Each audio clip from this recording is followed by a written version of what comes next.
Hey everyone, Cody Hayes here, and I'd like to welcome you to part two as we look at the book of Acts. So, continuing forward, we have early Christian worship and the stoning of Saint Stephen. Well, the book of Acts, Luke, he provides an account of early Christian worship.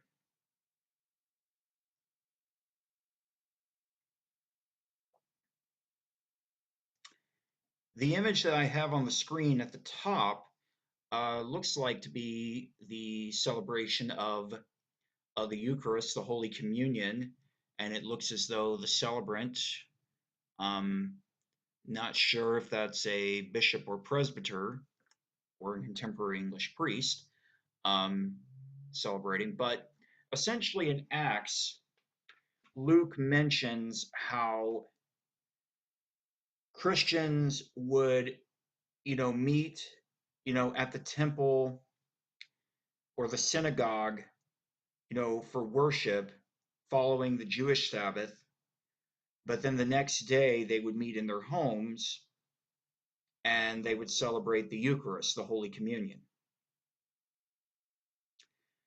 And this was pretty much the case until the end of the first century, when Judaism and Christianity had certainly gone their separate ways. And also, there was an importance of the celebration of the Eucharist, the Holy Communion, which, kind of triumphed the notion of, the Jewish Sabbath. And kind of to say something more with that, too, the Sabbath within Judaism, it begins Friday evening, usually around 5 o'clock, and then it goes all day Saturday. Whereas Christianity, certainly by the end of the first century, had kind of bumped it up a day, where the Sabbath would begin on Saturday evening around 5 and then go all day Sunday. But in the account here from Luke, mentions how Christians would, attend services if they were in Jerusalem in the temple or in the synagogue for the Jewish Sabbath, but then they would meet Sunday, called the Lord's Day, and would celebrate the Eucharist, the Holy Communion, at home. And Luke, he also gives an account of the stoning of Stephen, who's one of the early Christian deacons. Stephen has traditionally gone down as the first Christian martyr, but what particularly makes this event important is that it was witnessed by an individual named Saul, who approved of the killing.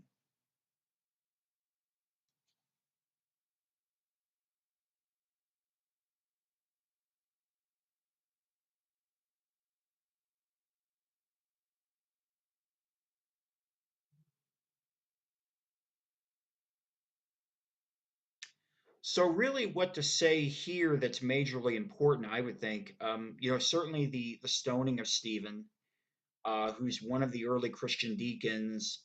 Traditionally, he's gone down as the first Christian martyr, but for really major historical purposes, it's the fact that this individual named Saul was witnessing the event, because Saul would play a very, very big role in the shaping of Christianity as a whole.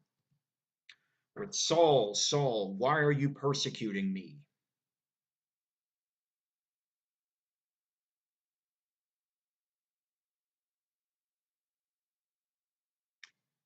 Well, of course, what I'm referring to is the conversion of St. Paul, Saul of Tarsus, Paul of Tarsus. Paul is the Greek version of Saul.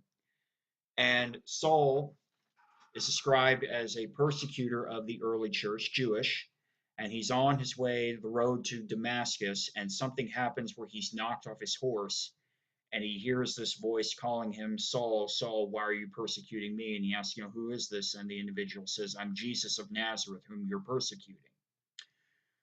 Um, Paul does talk about this particular incident in his own writings, not with as much detail as what Luke provides, but we can say as historians, Paul had some type of experience. We can't say exactly what it was, but we can say Paul experienced something. Now, Paul, of course, believed he encountered Jesus. We can't prove as historians that he encountered Jesus, only that Paul believed that he did. Uh, but we can say in the realm of history that Paul had some type of experience that he believed involved Jesus, and this ultimately changed his life.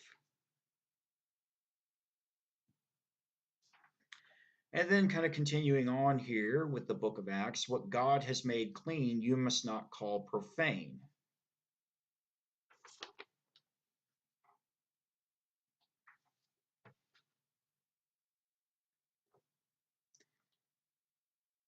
This is a situation involving Peter, who, of course, within Jesus' earthly ministry, was his most important apostle, and a God-fearer, a Gentile known as Cornelius. And the God-fearers, whom they were, God-fearing Gentiles, they were Gentiles, non-Jews, but they recognized that the Abrahamic God was the one true God, and they would at times worship in synagogues, but they would not go into or take the final step into embracing Judaism. Mention more about them later, but in this particular dream that Peter has, he is shown food that violates the dietary laws of the Torah. And a voice tells him to kill and eat this food. And Peter's like, no, no, Lord, I've never had anything, unclean, unkosher in my life. And the voice essentially from heaven says, what God's made clean, you must not call profane. And essentially, the notion here is that there needs to be an acceptance of the Gentiles coming into the Christian faith. And one thing, certainly, with Peter here is, as he mentions in the text, about how often when Jews would encounter Gentiles, they would often engage later in purity rituals. And the notion what God has made clean, you must not call profane, that should need to do those rituals anymore.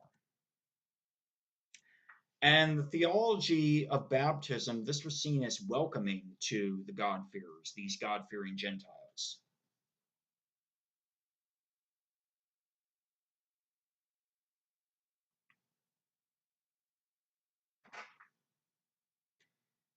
So, what exactly was this particular incident here? Well, going back to the God-fearers, um, they were Gentiles, non-Jews, but they recognized that the Abrahamic God was the one true God, and so they would, attend the synagogues,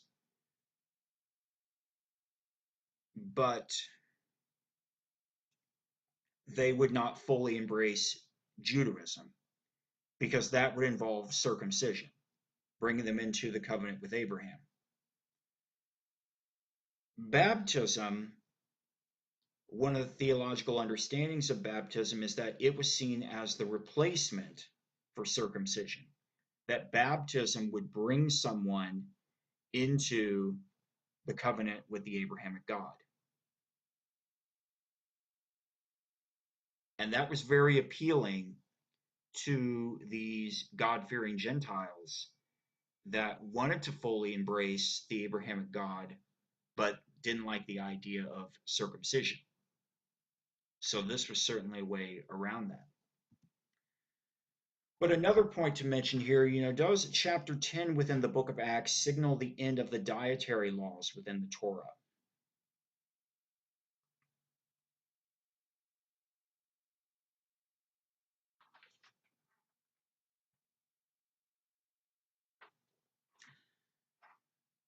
I mentioned, of course, that in the dream that Peter has, he is shown these unclean foods, these non kosher foods, those that would violate the dietary laws of the Torah.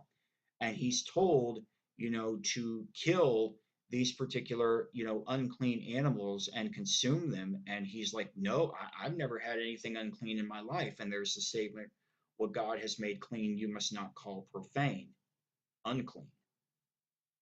So does it signal the end of the dietary laws? Well, you could look at it that way, and certainly somebody like Paul would, but considering that in the context as a whole, it's regarding non Jews, Gentiles, not really food,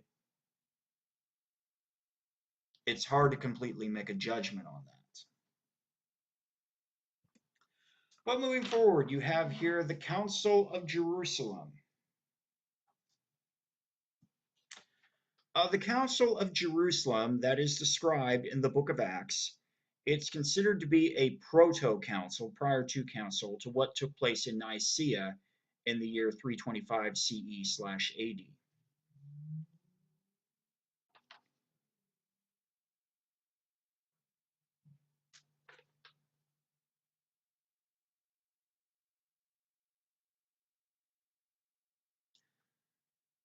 So, how exactly is it a proto-council? Well, we do know, we have evidence of bishops outside those being just the apostles. So that essentially the apostles had given full authority of their power by the laying on of hands to persons known as bishops. They're referenced in Paul's writings, for instance. We don't know how many of them were actually present at this particular council. Unlike what took place at Nicaea in 325 CE/AD, which of course dealt majorly with the theology of Arius, who challenged the divinity of Christ, where the bishops were present there or representatives of them were there. We don't know if such an event in the same manner took place at Jerusalem that's described in Acts. So it's considered a proto-council, a stepping stone, you could say, of what took place ultimately in Nicaea. And the main issue involving the Council of Jerusalem had to be, or was, I should say, circumcision.